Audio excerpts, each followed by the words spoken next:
My name is Tom Burke. I'm a solution engineer with SAP, and I concentrate on the financial aspects of our solution, and that also includes the revenue recognition capabilities. And I've also worked quite a bit in the software industry around revenue recognition. Like I said, I think I've been at SAP for 12 years now, so pretty much in this capacity throughout. So as Andrew mentioned, what we want to take a look at today and what we want to highlight is the revenue recognition capabilities, specifically in the software industry, and how SAP and TechOne has enabled that to be a very compliant and easy solution. So just before we get specifically into revenue recognition, what I want to take a look at, what I want to explain first is we have a whole solution and a whole solution footprint for all aspects of the software industry.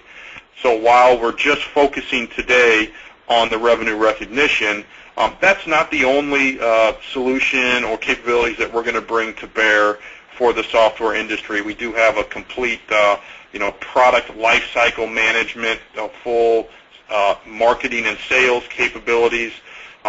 Today what we are going to focus on, which is a key differentiator, is revenue recognition. But I think, as you can see from this screen right now, that we do have a dedicated solution and industry management team to high tech and also software within that, where we always continue to solicit input from our customers to continue to evolve and round out our product offering in the high tech and specifically the software space. And just to give you a kind of a brief view of where SAP sits and the market share they have within the high tech and specifically software industry, I've put up some customers of SAP here, some logos, so we can take a look at where they are. We run the entire gamut of the high tech marketplace and industry, from the OEMs to the component contract manufacturers down to software. And as you can see, we have a pretty significant footprint and market share in the high tech and software industry. And as you can see, Indeeka is a big client of ours in the software space, and Chad Wright from Indeeka will speak to their implementation and deployment as we move along. Okay, so now really why we're here today is to specifically talk about how SAP and the TechOne solution enables revenue recognition. And I suspect that most of you on the phone probably have a good background in revenue recognition, and that's why you're on here. But it really has become a key topic in the industry, with increased regulations, with increased compliance, with increased mandates that not only accounting but government regulations have put on. The whole topic of revenue recognition has become a very important accounting aspect for business, especially in the software. So this just kind of talks about the issues that we have. It's a huge compliance issues. The accounting standards have spoken to the issue, whether it's IFRS, whether it's GAAP, and also because it affects the top line of the financial statements, it's a very important aspect and very important number. So revenue growth is really the number analyzed by the markets and the analysts that are out there.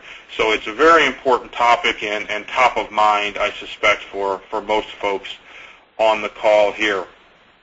And once again, just kind of some general background. I suspect most of you know this, but what is revenue recognition? It's really the ability to match up your revenue with your expenses and to match them up appropriately, so our financial statements will reflect that. So it's really when revenues can be recorded in the financial statements, and there are a variety of different methods that we can do that.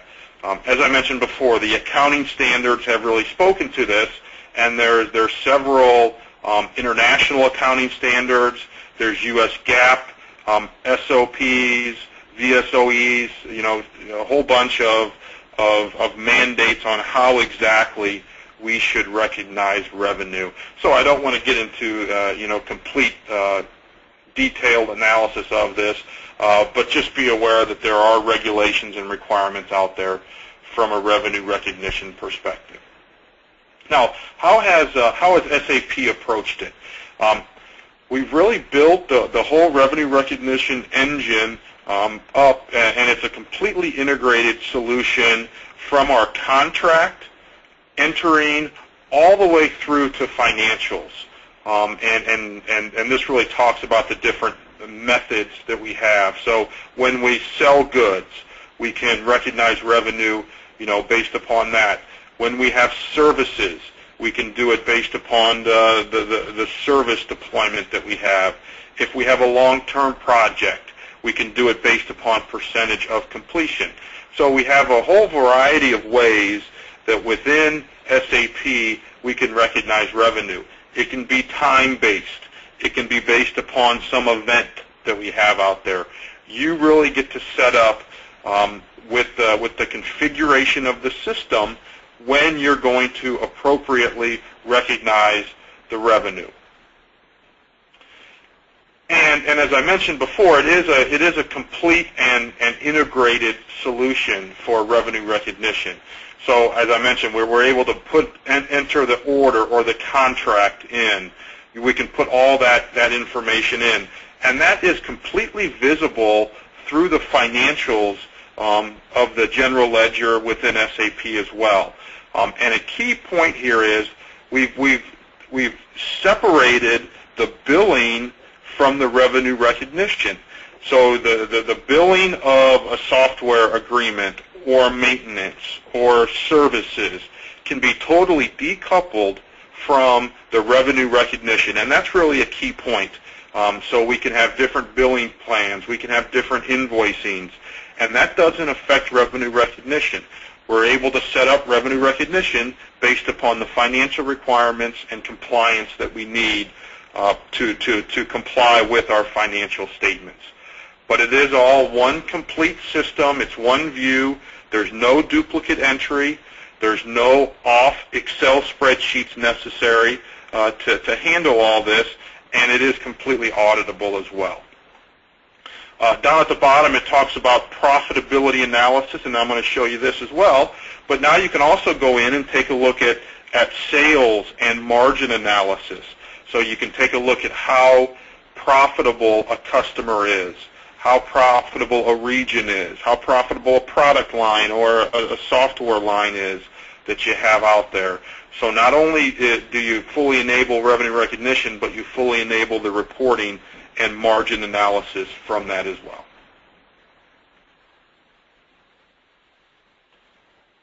And this just tells you right here that the revenue recognition engine sits right in between the contract and orders and the financial system, with all of the deferred revenues, unbilled receivables that are booked to the appropriate GL accounts and then recognized going forward.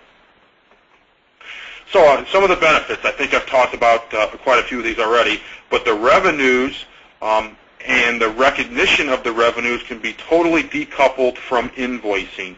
We're not limited to or dependent upon invoicing. You can have various methods of revenue recognition. So your license revenue can be based upon immediate. Your maintenance can be based upon a time-based over a period of months.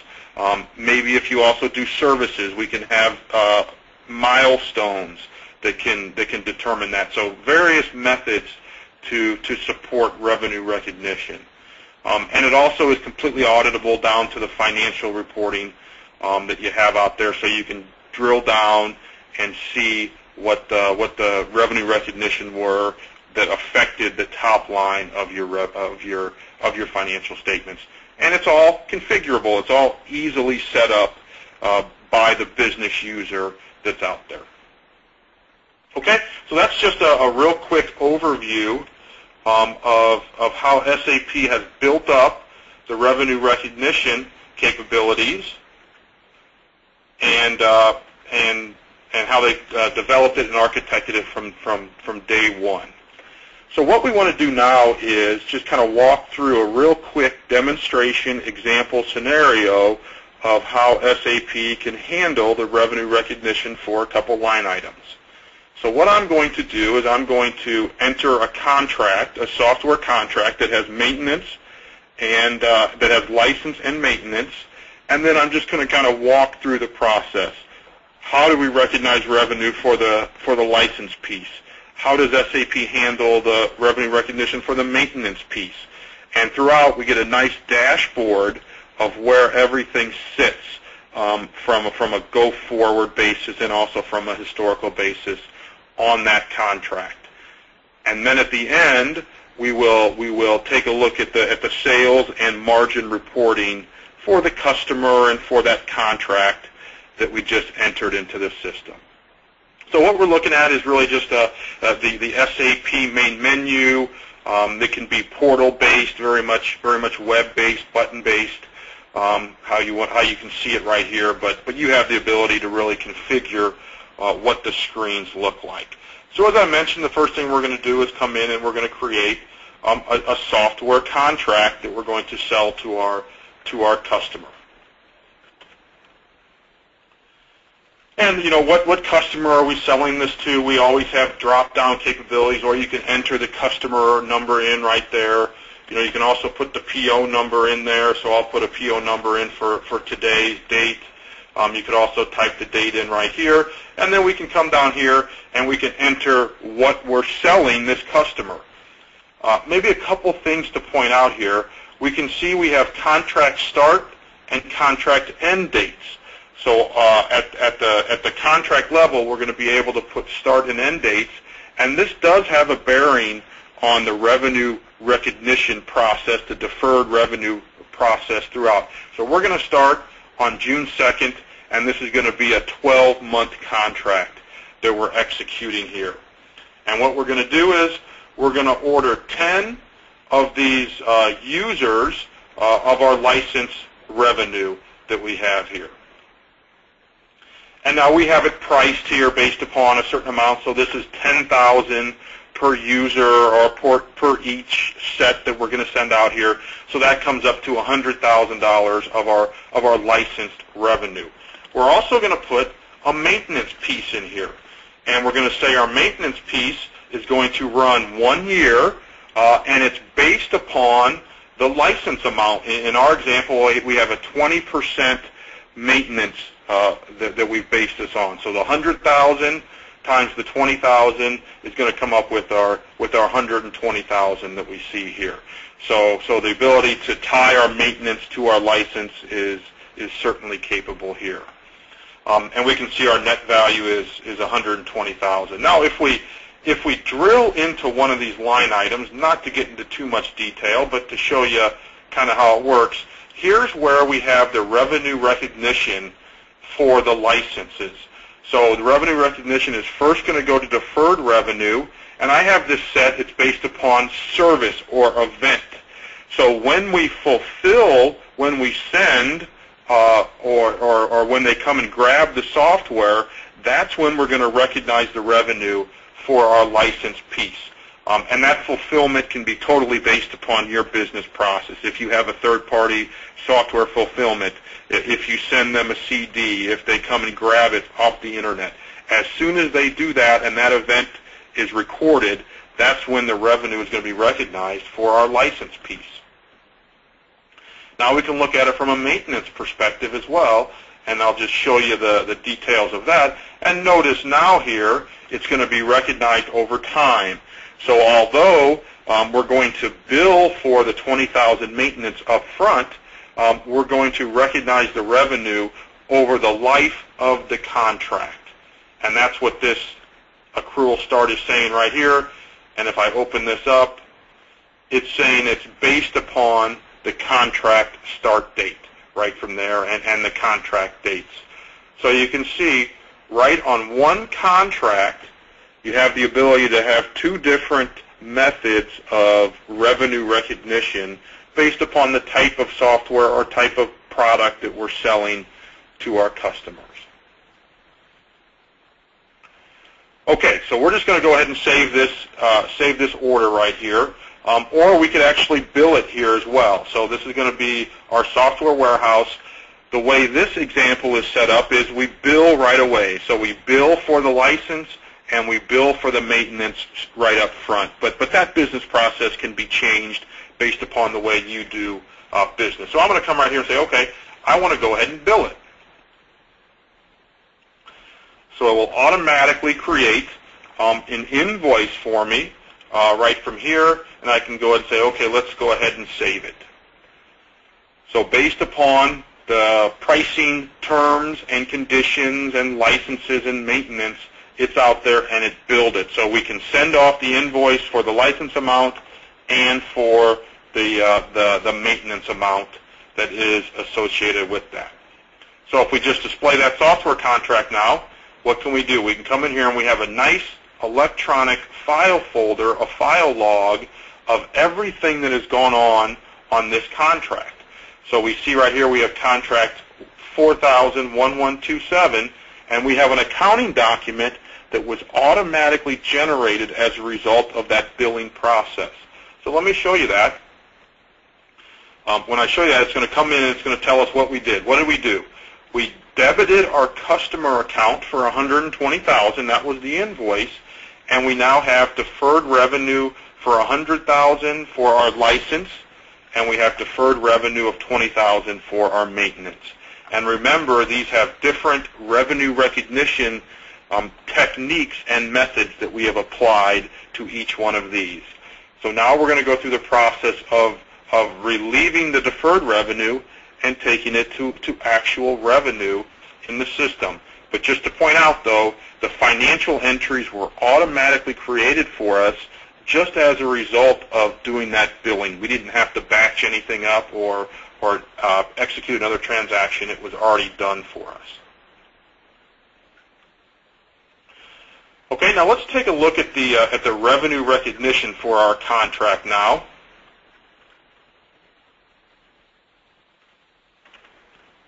And I'm just going to copy that so I have it. So now we come out here, and I mentioned the dashboard here. So I'm going to say, all right, show me the revenue recognition for this contract that we have out here. And as you would expect, we have two line items. So we have our license piece and we have our maintenance piece. You can always come here and you can say, all right, show me kind of how it's going to flow. And notice we always have how much we've recognized and how much we haven't recognized and how much we've invoiced here as well. So we're always keeping track of that. And then now our $20,000 that we have for maintenance, this is how it's going to flow throughout the remaining 12 months on this contract.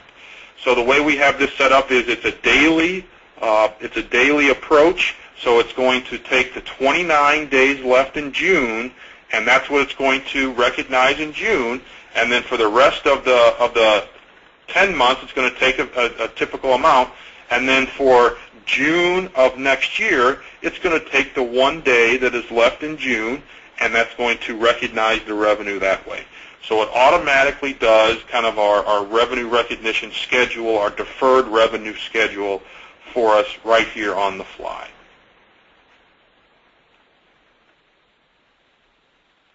And you can always come out there and take a look at that particular piece.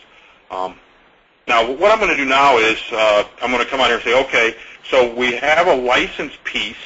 Now let's go ahead and fulfill the license. So we're going to come out here and say, all right, we want to go ahead and fulfill the license that we have. We're going to send them the software. They're going to come and get it, whatever fulfillment process we have. So I'm going to say, let's go ahead and do that. And I'm going to make it in reference to our contract. So that's the contract we've been working with. And what do we want to select? We want to select just our license piece because that's what we're going to be sending out. So this is essentially mimicking the delivery, the fulfillment of the software that we have right here. So we're going to go ahead and send out the 10,000 or the 10 sets of software that they want, and we'll go ahead and save that right from there. So if we go back to our contract This is where we were before. Remember I said we had a nice little file folder, and now we see that we have fulfilled it. We have a record that we came in and we delivered it and we fulfilled the software. So every transaction will be kept in that electronic file folder. Now what I want to do is I want to come in and I want to say, okay, let's execute the revenue recognition. So this could be an ad hoc basis that I'm doing it, so I'm doing it right for a particular contract. Or you could do this at the end of the month or the end of the week and say execute all of the revenue recognition that I need to. And you need to do it for a period and year, so we're going to do this for period 6 of 2009.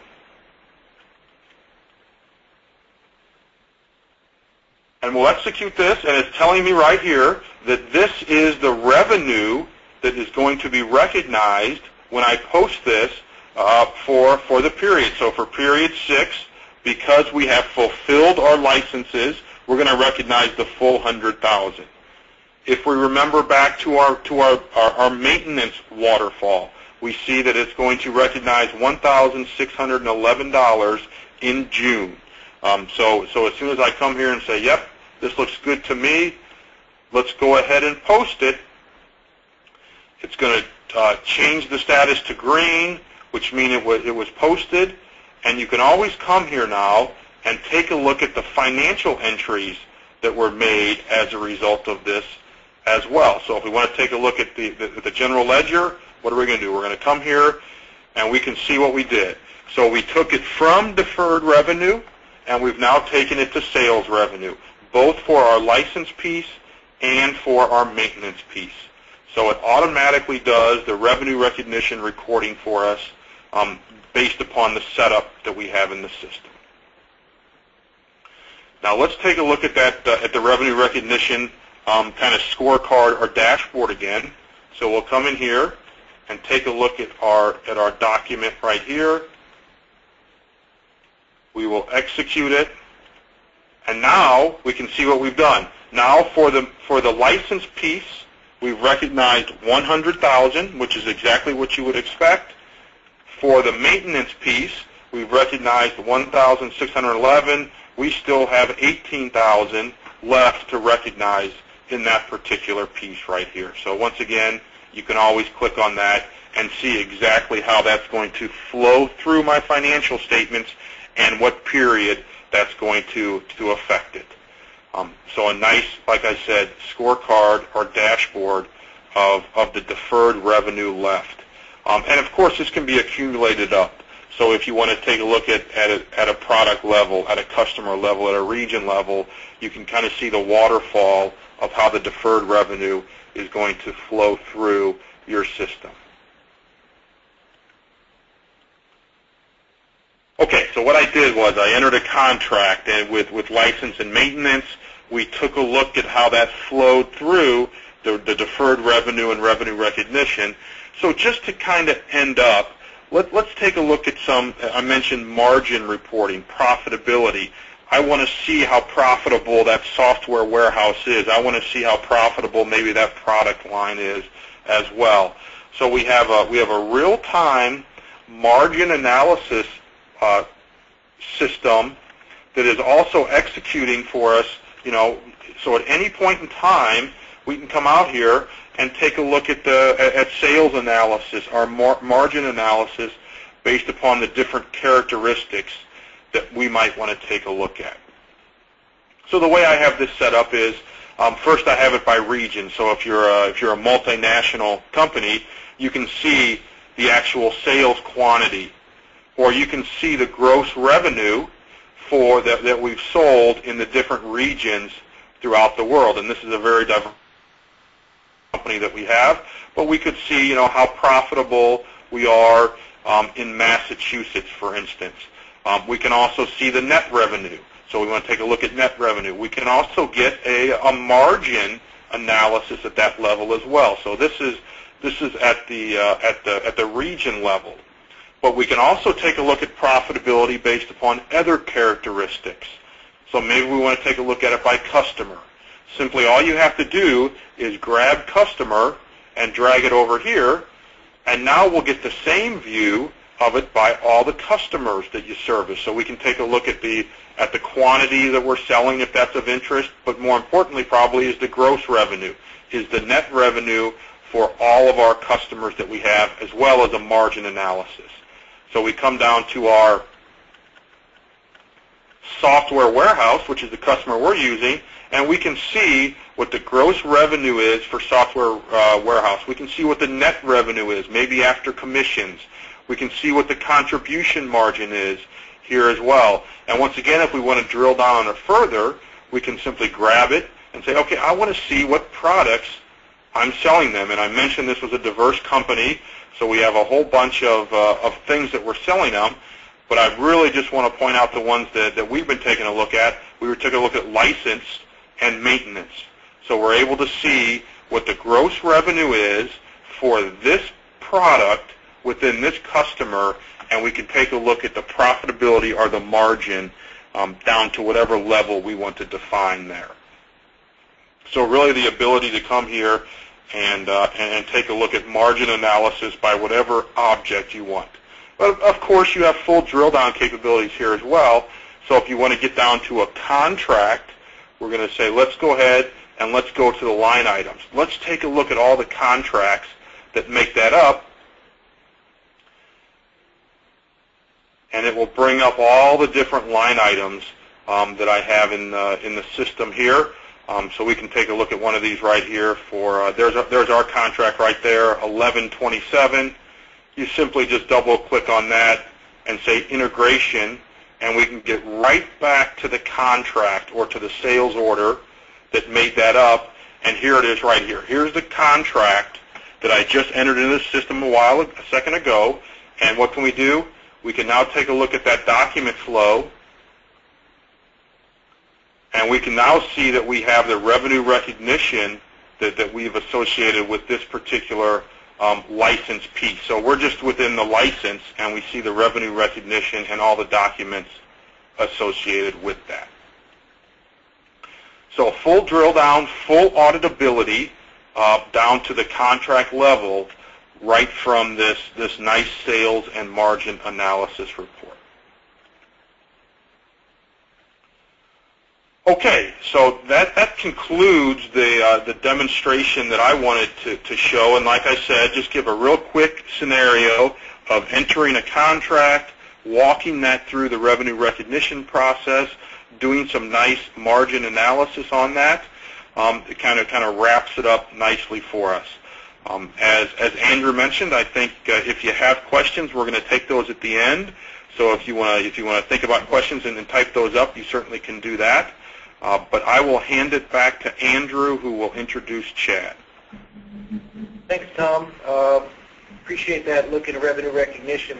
I do have one question already. We will get to that at the end. So I would just ask people if they have more questions, keep typing them in, and we'll be sure to get to those in the order that we receive them.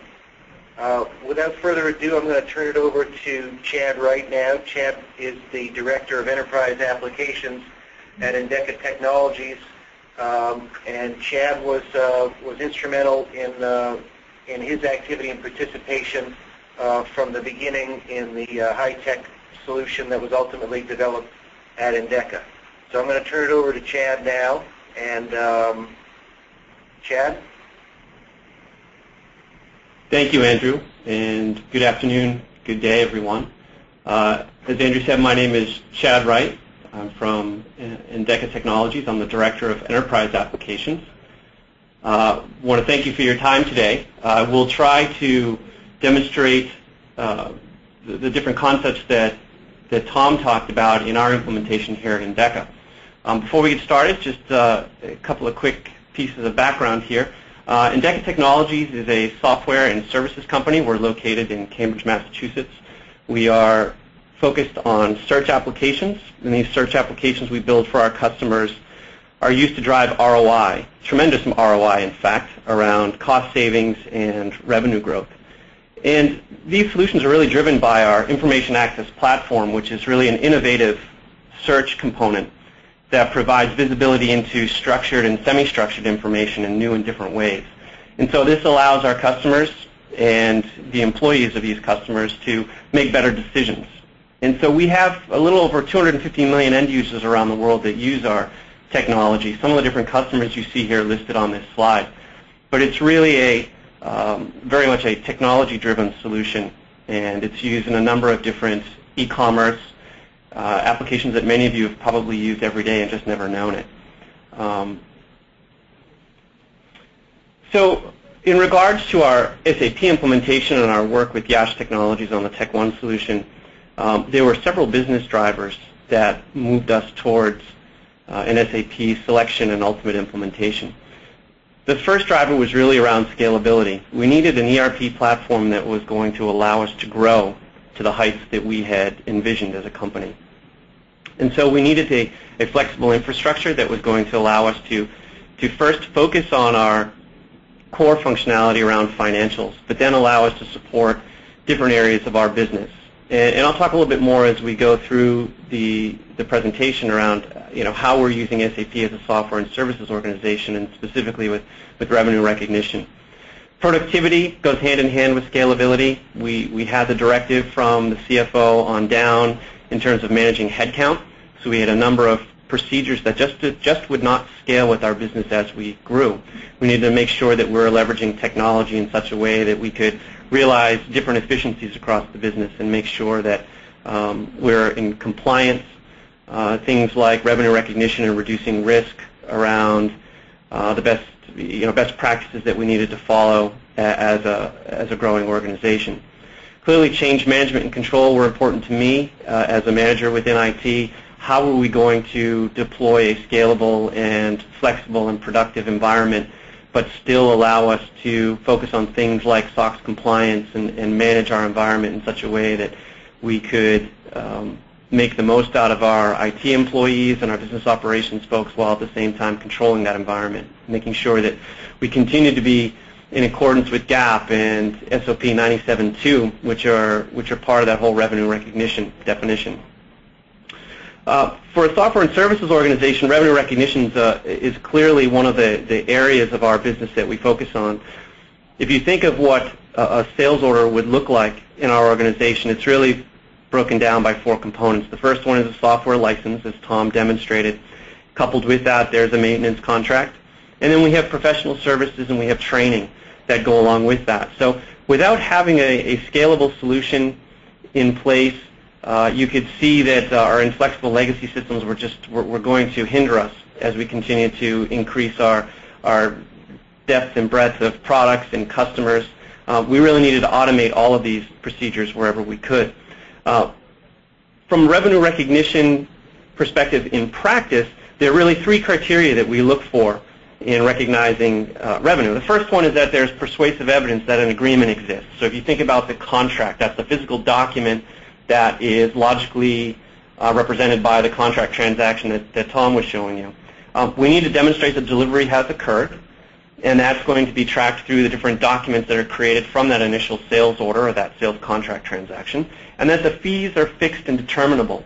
And the way Indeeka recognizes revenue today is we're using the residual method. And what that means is that the the sales order agreements that we have created have multiple values. There's software license, there's a service, the maintenance, or a training component that go with it, and that some of those items are going to be undelivered, and that over a period of time, such as the services or the maintenance, those activities will be delivered to the customer and hence available for recognition. We also follow VSOE, so vendor-specific objective evidence. What that means is that the price that you charge for one of these undelivered elements, such as services or maintenance, that the price is the same even if they're sold separately. So in our case, they're sold bundled with software. We need to make sure that we're providing consistent pricing to our customers. SAP helps us do that. So why SAP? Well, I started to hint to that. Clearly, SAP had the best financials in the revenue recognition solution that best met our needs. We needed to automate the order entry process. We needed to have a way in which we could handle this concept of a carve-out.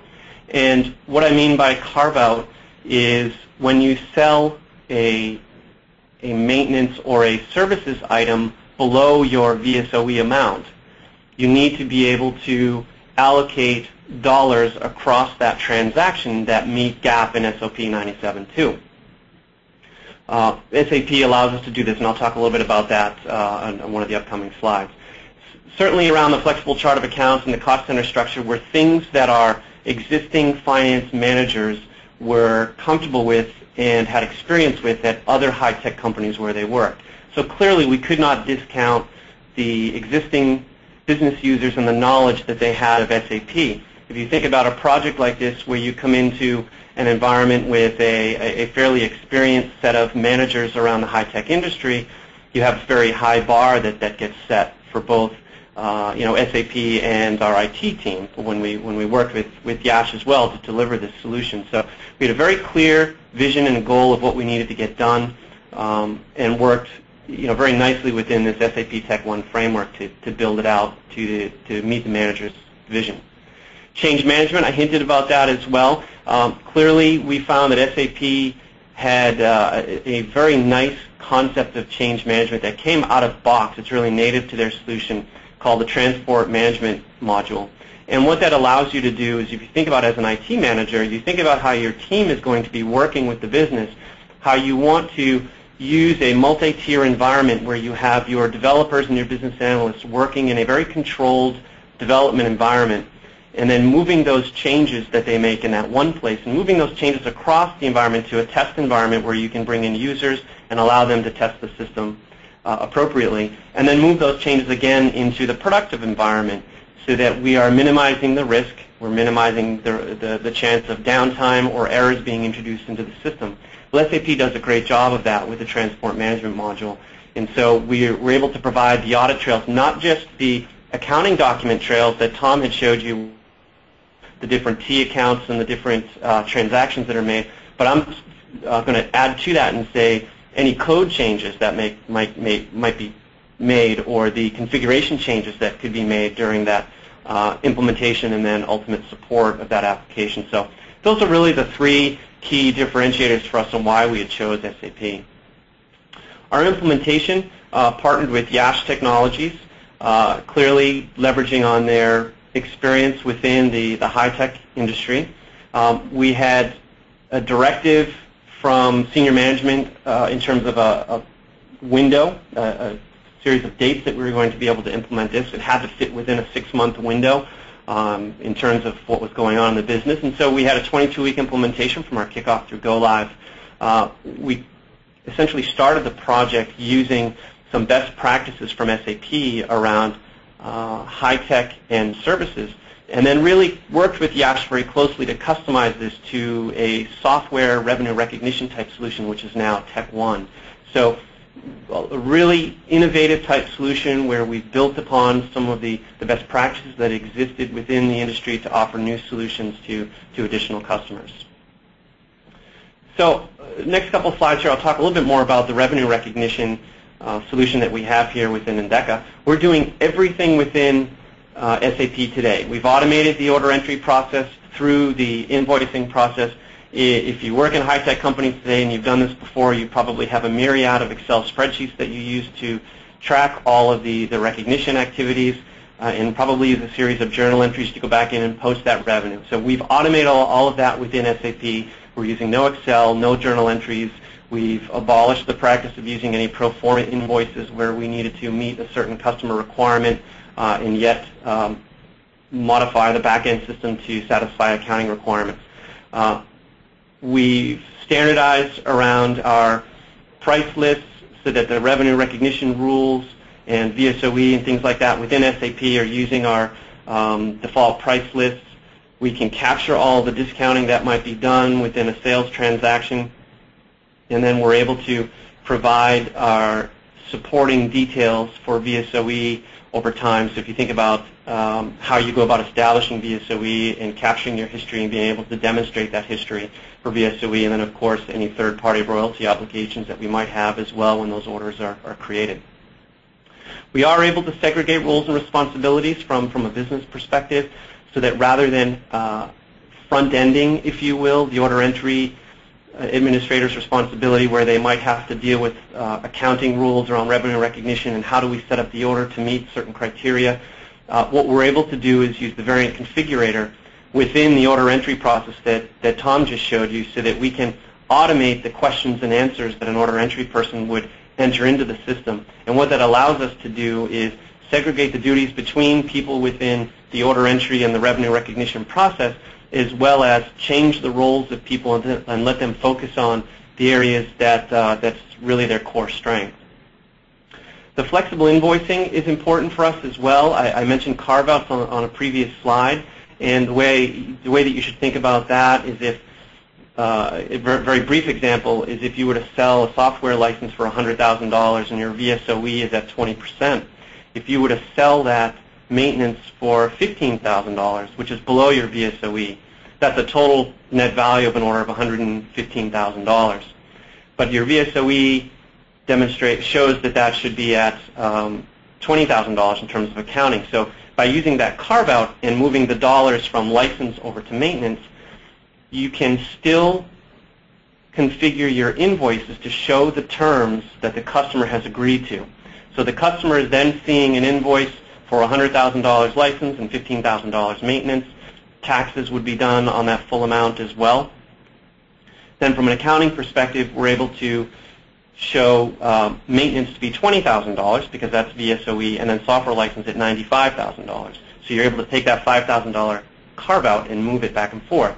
So by automating that within SAP, again, that supports that idea of the pro forma invoices are now done away with, but then providing us with a really clear, detailed history of how these orders move through the billing cycle.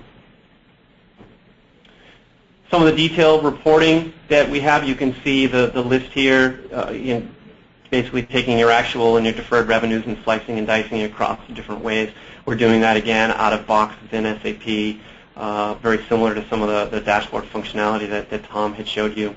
The last one there, I will point out, the backlog issues reporting database, was a concept that we had implemented from our legacy system, but it allows us to use some standard SAP functionality around billing blocks or delivery blocks, so that when an order is created and we know that there's going to be a revenue recognition issue, whether that be contractual or due to a technology release that might be coming out later in the year, we can use that concept of putting the order on a revenue block and then giving visibility into that, so that as management works, as finance management works with services and sales management, we can really keep a good focus on how the orders are progressing through life cycle.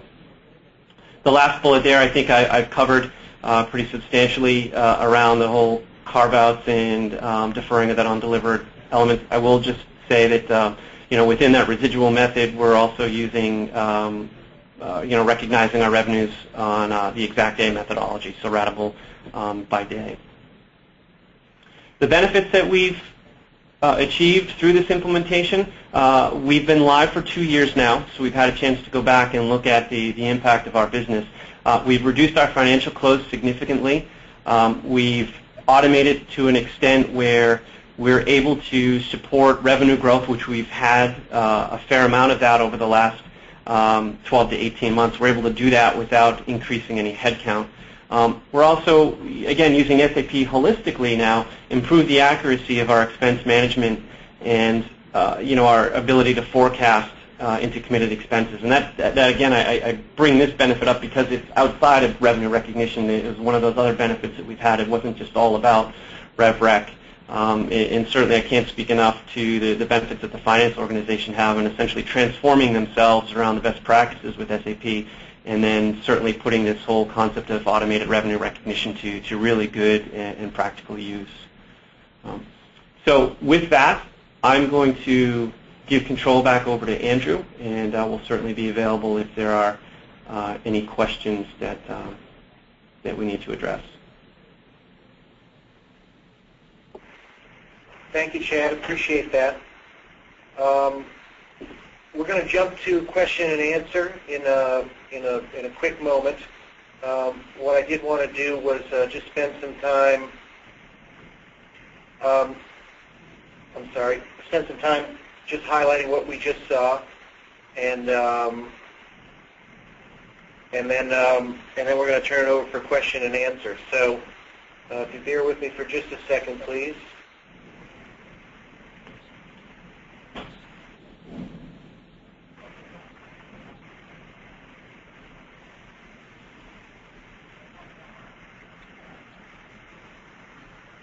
So I just wanted to touch on very briefly what we've just seen. We spoke and were demonstrated by Tom some of the capabilities around revenue recognition. I have a question on carve-out, so we'll get to that momentarily. Chad and both Chad and Tom spoke about automatic VSOE and FME bundle calculations. The gist of the message that we hope you get as a takeaway is this is an integrated part of the overall solution, and both Chad again and Tom spoke to the different ways that people handle these things today in a non-integrated sense is what this application speaks directly to.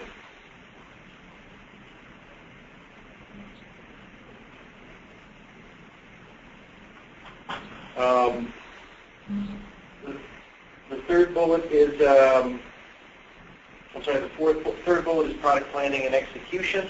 And again, this touches on the integration features of the overall solution, which help you understand market demands and customer requirements, and then allows for alignment with existing customers and response to those market demands. And then just very quickly, the other four bullets again speak to that higher level of overall integration and with exterior market forces, exterior customer requirements, and a holistic approach to managing your customer orders, customer requirements, and feeding those back into your market planning and market development as well too. I do want to spend some time now talking about being able to show the question and answer session. So again, Tom, Chad, and Dave Villegas, who is on the call as well too. I wanted to throw out a couple of questions that we received. And the first question was, I did not see Tom specifically enter a carve-out on his example, but Chad talked at some length about carve-out capabilities. Just to be clear, does SAP handle carve-outs on the contracts? And Tom, could I have you address that one?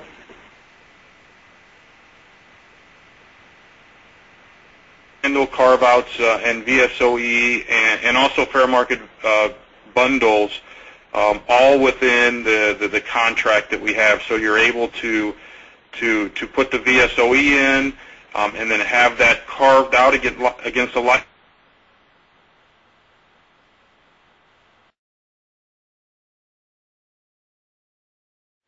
versus what the customer actually sees. So we negotiated a contract with the customer. That's what they're going to be invoiced. That's what they're expecting.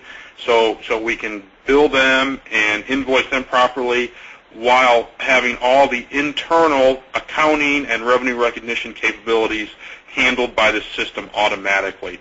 So no, my example didn't show it, but we do handle that out of the box correct. Thanks, Tom. Second question we received was, we have local GAAP requirements in the UK, but need to report at US GAAP in consolidation at the US level. How is this handled?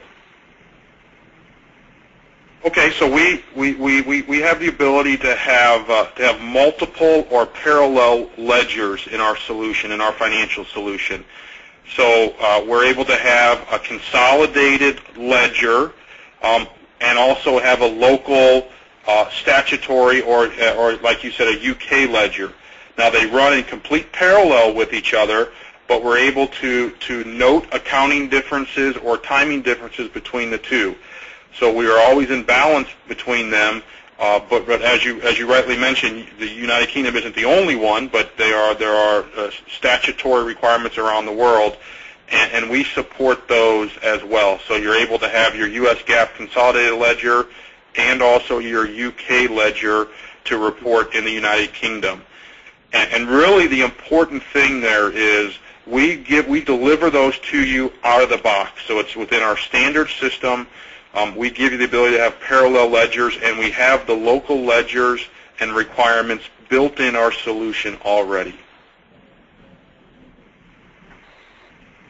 Great. Thank you, Tom. Third question, are annual maintenance renewal invoices generated automatically by the system? Yes, they certainly can be. So that's just based upon your business process. But yeah, you can set up reminders. You can set up how early or how much in advance you want to send those. But yes, based upon the contract and terms, we can automatically send those out and renew those. And Andrew, this is Chad. Just to add to Tom's response there, we are in the process of rolling that out within our community today. So we're using, again, all standard SAP configurations to do that. Okay, great. Fourth question. We have small departments that do not have the time or knowledge to get involved heavily in an implementation. How do you address that? And maybe that's best for Abe. Yes.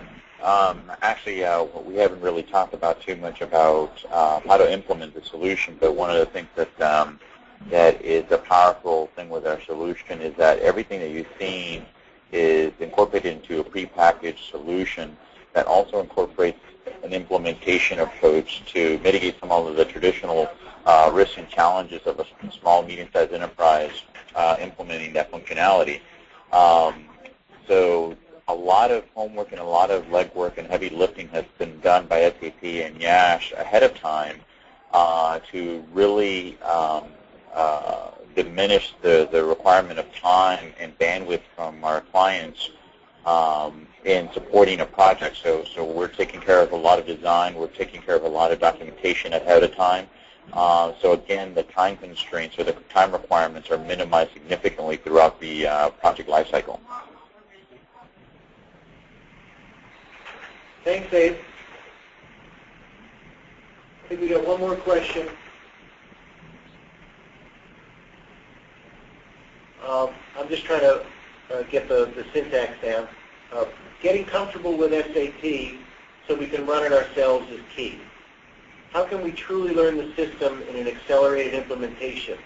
Will we need the services of YASH forever? Well, again, one of the things that we really try to drive home from day one in an implementation is getting that information and that domain knowledge about SAP and the solution transferred over to our clients. So we have an accelerated approach that really emphasizes the education process to our customers, where day one we are educating the customer team on what processes are supported, how are they supported in the system. We come with predefined processes and training guides to facilitate that exercise.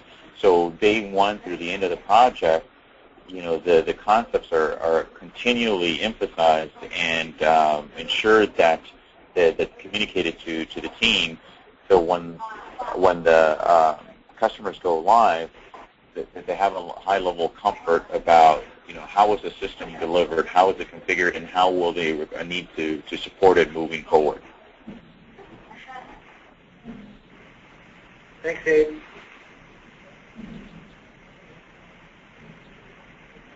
If there aren't any other questions, I'd like to take this opportunity to thank everyone who attended the webinar today. If it does occur to you that there is a question that you have later on, you could send that question to info@yash.com, info@yash.com, and we'll be certain to get an answer back to you. I'd also like to take the time to thank our panelists, Tom Burke from SAP, Chad Wright from Indeeka Technologies, and Abe from YASH Technologies. Hold on, I might have another question.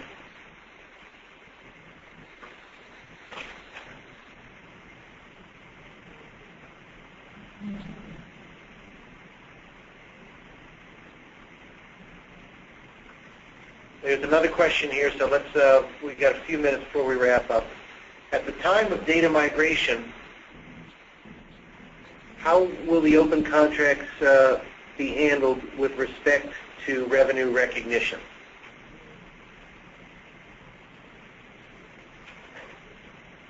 Well, I could take a stab at that, or Abe could as well, as far as data migration. And we probably don't have enough information to answer how you're going to deploy that. But you can bring historical data in. So if you have an open contract, you would be able to bring it in as of the point in time it was actually historically created, and then we could note the historical revenue recognition on that, and then have it properly set up on a go-forward basis. So we certainly could facilitate that. I think it really depends upon. I think there's always questions and things we have to look at, blueprint out when we bring data over. But certainly Abe can probably speak to it as well, how he's done that in the past. Yeah, so one of the things that very early on in the process is put together kind of a data migration strategy about all different types of data, whether it's master data, whether it's transaction data such as open orders and things of that nature. So we work on each individual project. We facilitate the decisions around how much data, what points of data, and what to do with open items at the time of go live. So we kind of facilitate through that process, but we have mechanisms to be able to upload that data pretty quickly and efficiently. It's just a matter of how much and to what scope. Thank you, Abe. Well, again, thanks everyone. I think we've come to the end of our hour, and again, we appreciate the investment our attendees have made in terms of learning about the TechOne solution. We appreciate the time that our panelists have invested in being able to disseminate that information to you. Without further ado, I will conclude this webinar. And again, say thank you. If you do have questions that need further follow-up, please send those questions to info@yash.com. And again, everyone have a great afternoon. Thank you very much for attending.